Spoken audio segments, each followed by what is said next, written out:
বাদশাহ হারুনুর রশিদের যুগের কথা। বাগদাদে এক ব্যবসায়ী যুবক ছিল। দেহে তার ভরা যৌবন ছিল। পরিবারে ছিল অর্থের প্রাচুর্য।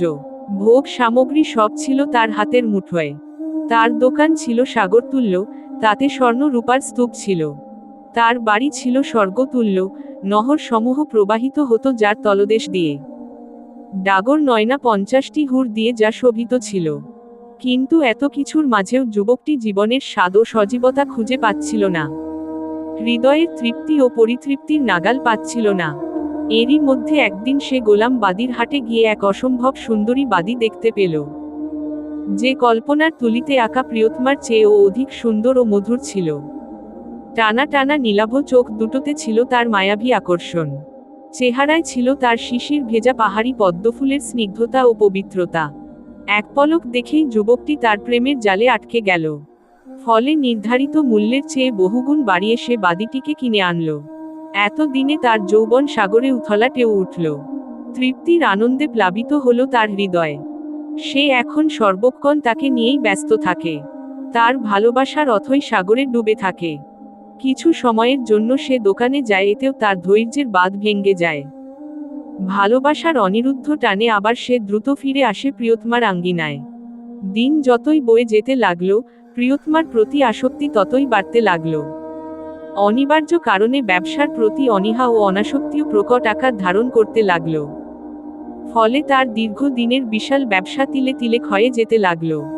স্ত্রী যখনই তাকে ব্যবসার প্রতি মনোযোগী হওয়ার কথা বলতো, তখনই সে বলতো, সম্পদ দিয়ে আমি কি করব? তুমিই তো আমার মূলধন, আমার ব্যবসা, আমার মুনাফা। এক পর্যায়ে তার সেই ব্যবসা প্রতিষ্ঠানের অবনতি টলানিতে গিয়ে ঠেকল। মূলধন নিঃশেষ হয়ে গেল। দোকানের সামগ্রীগুলো পর্যন্ত অন্যের হাতে চলে গেল। সুন্দরী বাদীগুলোও বাজারে তুলতে হলো।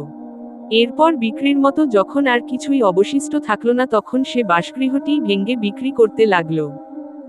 এখন তার নিচে শক্ত মাদুর, উপরে ছনের ছাউনি, ঝড় বৃষ্টিতে বিভৎস মাখামাখি। এত শূন্যতা ও অপূর্ণতার মাঝেও তার হৃদয় ছিল তৃপ্তিতে পূর্ণ। ক্ষুধ পিপাসায় প্রিয়তমার দর্শনই ছিল তার অমৃত খাদ্য। দুঃখ দুর্দশায় জীবনসঙ্গিনীর অকৃত্রিম ভালোবাসাই ছিল তার অবর্ণনীয় প্রাপ্য। ওদিকে ভালোবাসার বৃক্ষে এক সময় ফল এসে গেল। একে একে তা কাটার সময়ও ঘনিয়ে এলো। কিন্তু তার নির্ধারিত সময় পেরিয়ে অসময়ে আগমন করতে যাচ্ছে। আনন্দমুখর বসন্তে তার দেখা মেলেনি। আসেনি আলো ঝলমল সুন্দর প্রভাতেও। বরং সে আগমন করছে প্রচণ্ড শীতের অন্ধকার রজনীতে। দুঃখ দারিদ্র্যে বিধ্বস্ত দুর্ভিক্ষে। অর্ধরাতে স্ত্রীর প্রসব বেদনা শুরু হয়ে গেল। শক্ত চাটাইয়ে শুয়ে সে যন্ত্রণায় ছটফট করতে লাগল। প্রসব বেদনা দীর্ঘ থেকে দীর্ঘতর হতে লাগল। ভগ্ন কোবাটের সামনে দাঁড়িয়ে সেও অনুভব করছিল প্রিয় স্ত্রীর কঠিন যন্ত্রণা। কিন্তু এই কষ্ট যে ভাগ করে নেয়ার মতো নয়। যন্ত্রণা যখন অসম্ভব বেড়ে গেল, স্ত্রী তখন তাকে ডেকে বলল, আমি আর পারছি না। তুমি আমার জন্য দ্রুত সামান্য মধু, কিছু আটা আর তৈল নিয়ে এসো। দেরি করলে কিন্তু আমাকে আর পাবে না। সে পাগলের মতো ছুটে বেরিয়ে গেল। কিন্তু এত রাতে সে কোথায়, কার কাছে যাবে?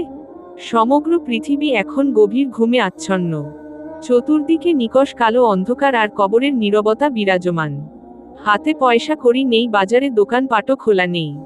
কিভাবে সে প্রিয়তমার ক্লিষ্ট মুখে হাসি ফোটাবে? দৌড়াতে দৌড়াতে সে দোজলা নদীর ব্রিজের কাছে পৌঁছে গেল। নিজেকে বড় নিঃস্ব অসহায় মনে হচ্ছে। এমন কঠিন মুহূর্তে প্রিয়জনকে সাহায্য না করতে পারার অসহ্য যন্ত্রণা তাকে কুরে কুরে খাচ্ছে। যার ভালোবাসার সাগরে সর্বস্ব বিলিয়ে দিয়ে আজ সে সর্বহারা হয়ে গেছে, সেই প্রিয়তমাই আজ তাকে ছেড়ে অনন্তকালের জন্য পরপারে চলে যাওয়ার দ্বার প্রান্তে পৌঁছে গেছে। কথাটা মনে পড়তেই হৃদয়ের কোথায় যেন তার চিল চিল করে ওঠে।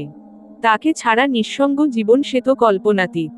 ইচ্ছা করছে এখনই ব্রিজ থেকে ঝাঁপ দিয়ে জীবন যন্ত্রণা থেকে চিরমুক্তি লাভ করতে। রাতের অখণ্ড নীরবতায় হৃদয়ের দুঃখ বেদনাগুলো জীবন্ত হয়ে তাকে চেপে ধরতে লাগল। এখন দুঃখের শিকল থেকে মুক্তি পাওয়ার মৃত্যুই তার একমাত্র ভরসা।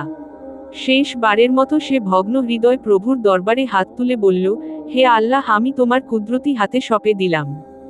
তুমি তাদেরকে রক্ষা করো, তাদের প্রতি দয়া করো। দোয়া শেষে সে খরস্রোতা দোজলায় ঝাঁপ দেওয়ার প্রস্তুতি নিতে লাগল। ঠিক এই মুহূর্তে সে তার শোকাচ্ছন্ন হৃদয়ের বদ্ধ দ্বারে ধর্মীয় চেতনার কড়া নাড়ার শব্দ শুনতে পেল। নিঃশব্দ আওয়াজে স্পষ্ট ভাষায় কে যেন তাকে সতর্ক করে গেল, এবং তাকে স্মরণ করিয়ে দিল আত্মহত্যার ভয়াবহ পরিণাম ও পরিণতির কথা। সাথে সাথে সে নিজেকে সংবরণ করে নিল এবং মৃত্যুর ঘাট থেকে জীবনের নৌকা দ্রুত সরিয়ে নিয়ে এলো। ওদিকে মসজিদ থেকে মুয়াজ্জিনের সুমধুর কণ্ঠস্বর ভেসে আসতে লাগল। সে তখন রিক্ত হস্তে বাড়ির পথে পা বাড়াল। বাড়িতে প্রবেশ করতেই প্রতিবেশী মহিলাদের কোলাহল তার কর্ণ ভেদ করল। সাথে সাথে হৃদয়টা তার ধুক করে উঠল। কাছে এসে সে তাদের কাছে স্ত্রীর খবর জানতে চাইল। অজ্ঞান প্রসূতিকে মৃত ভেবে তারা তাকে মৃত্যুর সংবাদ দিল। দুঃখে ক্ষোভে সে নিজের চেহারায় চপেটাঘাত করতে লাগল, এবং সেখান থেকে উল্টো পথে অজানার উদ্দেশ্যে পা চালালো। গ্রামের পর গ্রাম, শহরের পর শহর পেরিয়ে অবশেষে সে খোরাসানে গিয়ে স্থির হল। সেখানে সে পরিচিত এক লোকের সাক্ষাৎ পেল। সে তার প্রতি সর্বপ্রকার সাহায্যের হাত সম্প্রসারিত করে দিল। তার সান্ত্বনা ও অনুগ্রহে সে আবার স্বাভাবিক জীবন ফিরে পেল। প্রিয়তমার স্মৃতি ভুলে যাওয়ার জন্য সে নিজেকে কাজের মধ্যে ব্যস্ত করে রাখল। ধীরে ধীরে আবার সে ব্যবসার পথ ধরে দুরন্ত গতিতে উন্নতি ও অগ্রগতির পথে এগিয়ে যেতে লাগল। দিন দিন তার ব্যবসায় প্রভূত উন্নতি হচ্ছিল এবং চতুর্দিক থেকে হাত ভরে অর্থ আসছিল। অল্প কিছুদিনের মধ্যেই সে পূর্বের অর্থনৈতিক অবস্থান ফিরে পেল। পণ্য সামগ্রীতে দোকান ভরে গেল, বাড়িটাও সবকিছুতে পূর্ণ হয়ে গেল। কিন্তু এবারও সে একই সমস্যার আবর্তে পাক খেতে লাগল। চতুর্দিকে পূর্ণতার ছড়াছড়ি, কিন্তু হৃদয় জুড়ে মরু সাহারার শূন্যতা হাহাকার করতে লাগল।